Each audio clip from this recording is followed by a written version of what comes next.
India's largest homegrown electronic manufacturing services company, a company that gets more than 90% of its revenue from mobile and other electronic manufacturing services. A company scaling up smartphones, IT hardware, telecom devices, display and camera modules, all from India. If the story is so strong, why investors are cautious in this stock? Because Dixon is standing at a very tricky point. The smartphone demand has softened, memory prices are rising, mobile margins still depend partly on PLI scheme, and the next big leg of the story, the backward integration, is still in execution mode. I have got 6 simple slides for you to explain the big risk in Dixon Technology and also its emerging business model. सबसे पहले समझते हैं Dixon Technology की valuation based on 4 different parameters.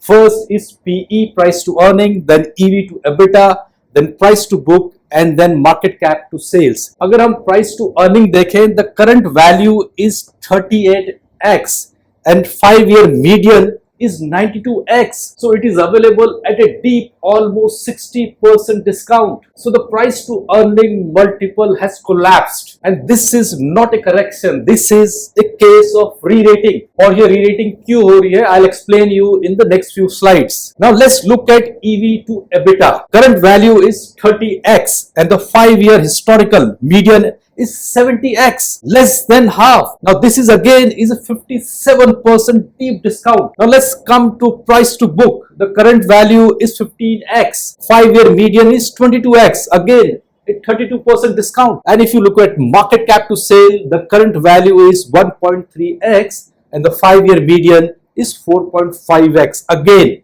a deep discount of 71%. So look at these numbers carefully. On each of the valuation parameter, Dixon Technology is available at a deep discount. So market is telling you something. So what is that? This is what we will decode in the next few slides. Business model में जाने से पहले let's understand how the peer group is performing. And by peer group, I mean the electronic manufacturing services company. So now let's look at Dixon Technology. Price to earning 38x. Amber Enterprises is available at 40x. Kaynes Technology is available at 65x. Syrma SGS available at 39x. And PG Electroplast is available at 55x. Now, if you look at the price to earning multiple, Dixon Technology is the cheapest stock currently in the market, and there has to be a reason for that. Now let's look at the second multiple, EV to EBITDA. Dixon is at 30x, Amber is at 28x, Kaynes Technology 45x, Syrma SGS 28x, and PG Electroplast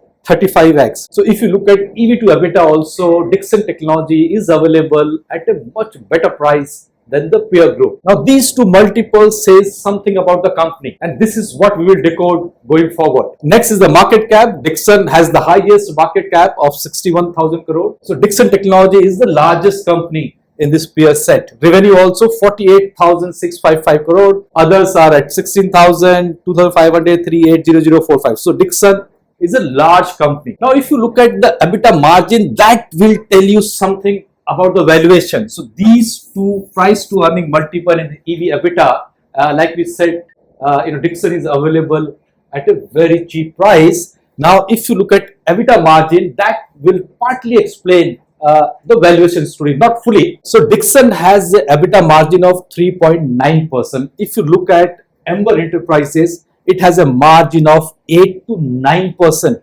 So Dixon's margin is half of Amber Enterprises. Similarly, if you look at Kaynes Technology, 12 to 14%, and look at Dixon at 3.94%. Kaynes Technology's margins are almost 3 times Dixon Technology. So that in a way partly explains why Dixon is getting a low valuation currently. Now, if you look at Syrma SGS, 8 to 10%, and PG Electroplast 9%. So all other peer group companies have a higher EBITDA margin than Dixon Technologies. So this is partly the reason for low valuation, because as Dixon is scaling up, the margins are not moving up. This is structural because in assembly line kind of a business, margins are very thin. और अगर आप Kaynes देखें और Syrma देखें, तो ये they operate in industrial, defense, healthcare, and these are vertical where you get very good margins. So this is the core tension in Dixon Technologies stock. Massive scale, as you have seen, market cap of 61,000, revenue of 48,655.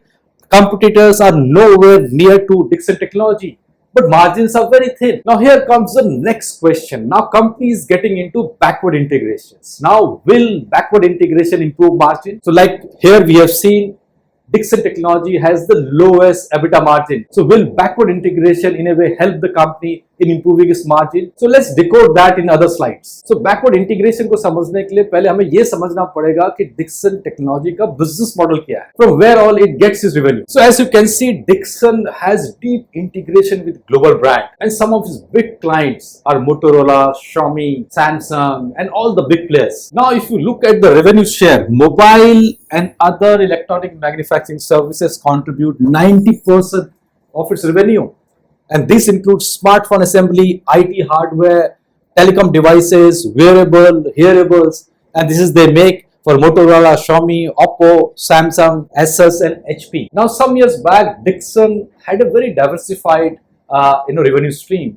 Now, today, a majority of its revenue coming from one single product, and that is smartphone. Now, here there is a big concentration risk. Now, this is the third element. First is the stagnant EBITDA margin. Second is the backward integration, which will help in margin, but we are yet to see. And third is the concentration in mobile and mobile phone accessories. Now, coming to consumer electronics. Consumer electronics contribute only 6%, and this include LED TV manufacturing, refrigerator, and other products. And this is they do for Panasonic, Thomson, VU, Xiaomi, and here. Third is the home appliances. It contributes only 3%. Again, washing machine, robotic vacuum cleaners, small appliances, etc. So this they make for Voltas, Eureka Forbes, and other domestic player. Finally is the lighting, and not much contribution. And this is LED bulbs, batteries, luminaries, and no specific brand is listed by the company here. So if you look at the business mix and connect with the valuation, Dixon Technology has largely become a smartphone or a mobile manufacturing company. Now this is its biggest strength, but this also comes with a lot of risk. Now this chart will explain the huge rise in Dixon Technology stock in the last 5 years. So in the last 5 years, its turnover has moved from 6,000 crore to 48,000 crore, and that quite explains the reason for a very high valuation in earlier years. So now let's look at FY21. The revenue was 6,221. Now that was a legacy segment. It was a very diversified company doing a mix of a lot of electronics and other manufacturing. FY22 revenue jumped to 10,689 crore. It's 72% jump because of mobile PLI ramp up happened at that time, and they got a lot of incentive also. That also in a way helped the stock price. FY23 12,192 crore revenue, a 14% jump because of a base effect. Now that was the consolidation phase, for the company. FY24 17,691. Now that was a time market was moving up, a jump of 45% on a higher base. This is the time the mobile business accelerated for the company. FY25 38,880, a 120% jump, huge jump in FY25 because of Motorola orders plus Samsung. Now if you look at FY26, the 9-month period is 48,655 crore. So a 25% jump again because of a high base effect. So यहाँ पर एक बहुत बड़ा सवाल है कि कहीं revenue normalize तो नहीं होने वाले हैं 20 से 25% पे आने वाले दिनों में. Now that is the big question investors have in their mind. Now let's understand the margin story. FY21 EBITDA was 180 crore, 22 371 crore, 23 513 crore, and we have seen a steady jump in the EBITDA to 2,392. Now if you come to OPM, the operating profit margin, 2.9, 3.5, 4.2, 3.9, 3.9, 3.9, 4. So the margin, the operating profit margins are stagnated between 3 to 4%, and that is despite like PLI ramp up. Now this is a very structural issue. EBITDA is growing, but margins are stagnant. So the scale has no meaning here. So the only path to margin expansion is the backward integration, and that involves component manufacturing for the big players. And that is the bet management is taking with displays, camera, and batteries. So that is the narrative management is giving a shift to high margin components that will improve the margin going forward. And management is saying that margin will improve to 4.5 to 5% by FY27. Now, this is one parameter investors should track, because if the margin will go up, the stock will get re-rated. But it is also easier said than done, because there are also many other variables. So let's look at the big risks that are hovering over Dixon Technologies. Now, the first big risk is the client concentration. So 91% of its revenue is concentrated in mobile and EMS. Now, in case of a slowdown in demand, that is going to impact the company badly. And second, if a client goes away, that is also will impact his revenue and also profitability. So client concentration is the one big risk. Second is the PLI scheme benefit. Now 0.5 to 0.6% is added in the EBITDA margin from this PLI scheme. Now company's renewal is currently under discussion, so that is not confirmed. Now if it doesn't come, a 50 to 60 basis point margin impact is meaningful for a company like Dixon Technologies. And finally is the backward integration benefit that takes 6 to 8 months to reflect in the financials. So we have to watch the next 2 to 3 quarters very carefully to see whether there is a material improvement in EBITDA margin. So as you can see, Dixon's story is not about scale. That they have already proven. Dixon's story is all about margin improvement.